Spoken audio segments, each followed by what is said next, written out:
Alright then, how's it going? I'm going to quickly break down a trade I took last week on, I think it was last week on GU. Very nice trade.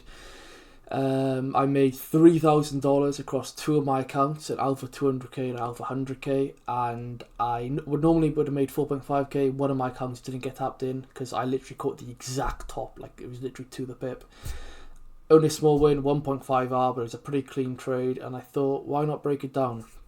I think I'm going to start doing the odd YouTube video, just take it over. Like, I'm not going to properly do YouTube until probably next year sometime, or maybe end of this year. But yeah, why not take it over? And I feel like I can give a fair bit of value because with a lot of these, like the big traders, they do a trade breakdown. It's like, oh fucking hell, sweep, SMT, sell. Like there's nothing to it.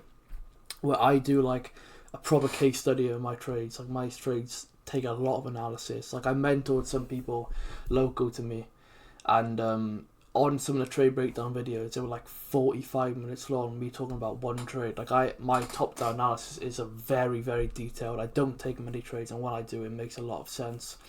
And yeah, a lot goes into them. So let me just get into this and let's start breaking it down. So firstly, I'll go into DXY, and I won't lie, my DXY bias was nothing special for this day. It was again, it just aligned. It wasn't really a confluence; it just aligned.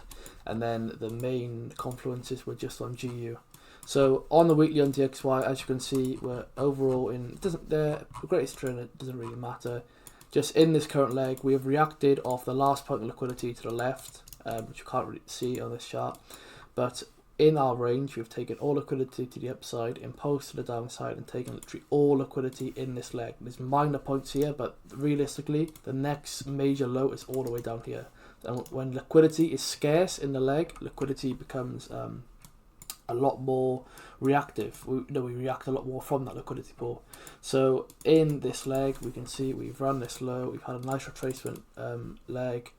We have manipulated this big chunky weekly candle low, and we are now in the retracement phase. Next liquidity point is up here, and we have a key level within the leg, this weekly inefficiency.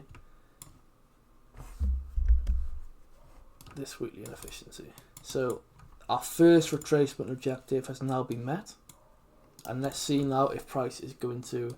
We have two options. Price could either reaccumulate within this key area to refuel and go to the upside and seek high liquidity, or our retracement objective may have been met and will begin to distribute towards range low.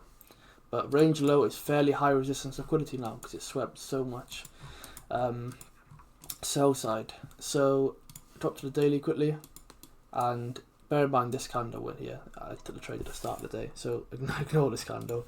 So prior to our trade, we swept into our weekly gap the week before.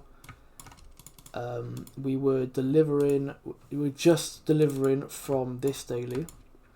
Again, DXY isn't the cleanest because you can see down here we got equal lows. There's a key area below, but we have two bullish key areas in this leg. If we are to reaccumulate and continue to the upside after this sweep, we can do it in either the daily gap or beneath these equal lows. So our first potential reversal area was this daily gap. We come into that area, this inefficiency on the day of the trade, and what do I see? Again, this is no like mega clean zone for me. It's just a daily fair value gap in the bullish leg. I'd like to normally see a strong low beneath. That's why I say my DXY bias was nothing concrete, but we did manipulate into this daily fair value gap. We had this 4-hourly low, and we had a relatively strong high here that manipulated a previous short-term high and made a low in the market. And we also delivered out of a small 4-hour here. So we had quite a strong high. And what happened? This strong high delivered us into our daily. We manipulated the low, and it ended up changing hands, getting a lovely impulse to the upside, and we end up taking out this high eventually. I'm not actually sure if this high was ran before by the time I was in the trade, but if I drop to the 1 hour, you can just see the change in hands. So we have a nice impulse from a fairly strong high into this daily gap, and you can just see the buyers are in control. We have a very nice essentially accumulation here, but we got our big gap, price taps into it, manipulates, minor break higher, means nothing really until here. We get another accumulation, price runs all these lows, then we get some nice displacement higher, price then reaccumulates again in this area before accumulating higher into, and we get a big nice 4-hour gap. And the overall order flow looked bullish. We reacted out of our daily, we had clear buyers in control, manipulation of the lows, break the structure to the upside, buyers are in control, and then we get a we get a nice key area here, this 4-hourly inefficiency, which price was reacting nicely out of at the time of the trade. So my overall outlook on DXY is bullish for the day. Then the main confluences now come on GU. So I'm hopefully going to look for a sell at this point, I'm thinking, because my DXY bias is bullish. And on GU, on the higher time frames, so we are on the weekly right now, we have manipulated a low, ran our range high. So we're overall still bullish on GU, but again, this weekly candle wasn't actually there at the time. It hadn't fully closed. This weekly fair value gap still hadn't been met on GU. So we had taken our range high, a very nice retracement candle, which we run the previous week high, nice rejection, and we're looking like we're going to meet our first retracement objective, which would be this weekly fair value gap. This is the first point that would sponsor bullish price action back to the external high. So I was looking at that price to reach back into this low, which as you can see it did, but at the time of the trade we hadn't quite tapped into the weekly gap. So what's happening here? We've ran an external high, we're on the daily time frame now, we ran our previous week high, we get a nice volume in, volume out, V-shape push that invalidates and inverts this impulsive bullish fair value gap. And apologies if I'm going quite quickly. If you're newer to trading, just pause the video. There's a fair bit of value here, but I do talk pretty quick, so my bad. So we invalidate this fair value gap, push to the downside, and our EOF, which means expectation of order flow, where price's next objective lies, is in this weekly for the fair value gap, our first retracement objective, and it's also our daily range low. After inverting this, we leave behind this daily inefficiency, which makes sense to sponsor price to the downside to our key area. Now I go to the 4, and what happened out of this inefficiency? This is some of the cleanest price action I've seen in such a long time. So firstly, look at these lows. There's a cubic fuck ton of liquidity at these lows. Huge liquidity pool, loads of consolidation. We get a clear AMD schematic. What's an AMD? Accumulation, manipulation, distribution. Power of 3, essentially. Where we get our accumulation, or build up a liquidity, consolidation, in which we manipulate out of, we run the high, then we get our distribution, which is our bearish push to the accumulation lows. So very nice AMD schematic, which aligns perfectly with our DXY trend, our DXY bias and the greater picture on GU very nicely. We've many confluences for this trade. So out of our daily, we manipulate higher, and then look how clean this is here. So in this push to the upside that we manipulate this high, we'll leave behind a 4-hour key area, this 4-hour fair value gap. What happens here? We get such a clean reaccumulation in which price taps into this 4-hour gap. We piss about for a bit, then we manipulate, so we respect or mitigate, we manipulate, then we disrespect.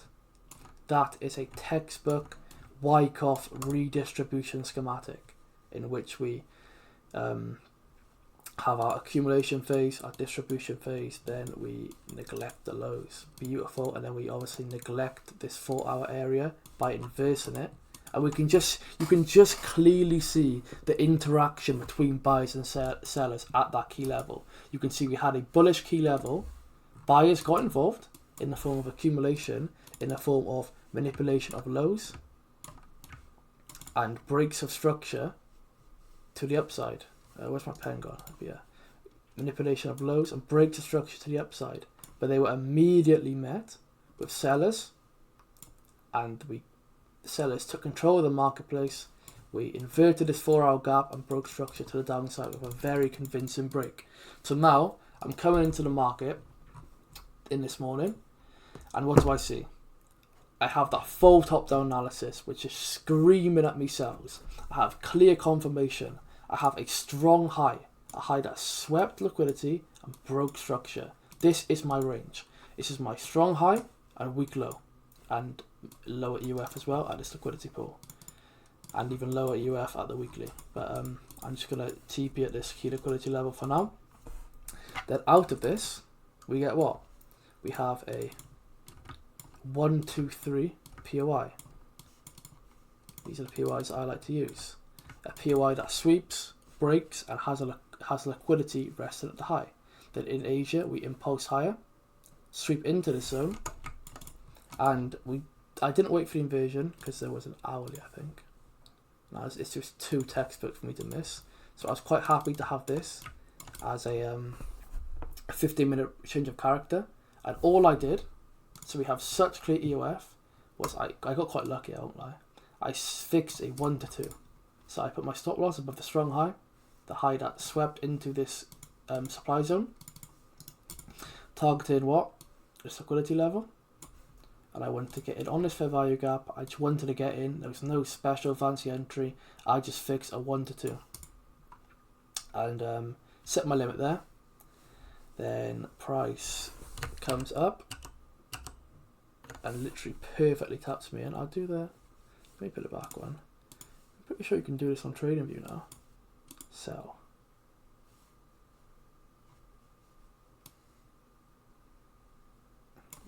What is going on here?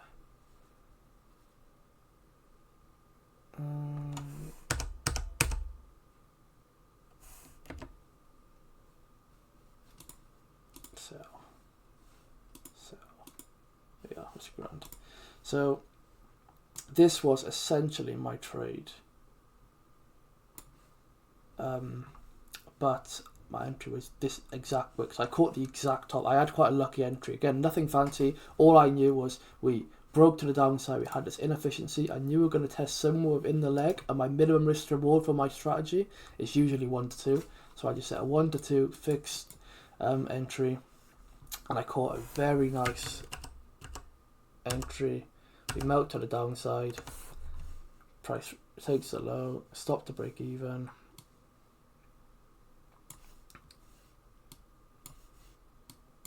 So you can see the profit, and then we just rinse to these lows. But I actually, as I said, I only made 1.5R, not the full 2R. I closed slightly early here because there was major news at 12, this candle here, and I closed in this shop. There was major news. It was pound GDP, and again I was high in profit. I really did not want to hold through it. And again, I did suspect that price was going to run this liquidity pool, then go higher with news. And we literally TP'd, I think, 2 minutes before news. So I saw price chopping around, pissing about at the lows. We had like not that long before news. And I closed somewhere here for about 1 to 5 risk reward. I'll probably put the profits on the screen somewhere. But that was the trade. A very clean and very obvious trade idea. A lot that went behind it, and everything just aligned. It was one of those ones where everything aligned perfectly. If I was awake in Asia, there would have been a lovely entry up here. Like, I'd love to trade that. Did it? Was it even an entry? I don't even know. Because we did kind of break and run, and there was no inversion, I don't think. Like, the whole leg was a gap. In fairness, there probably was no entry. This was the only entry because we just flew to the downside.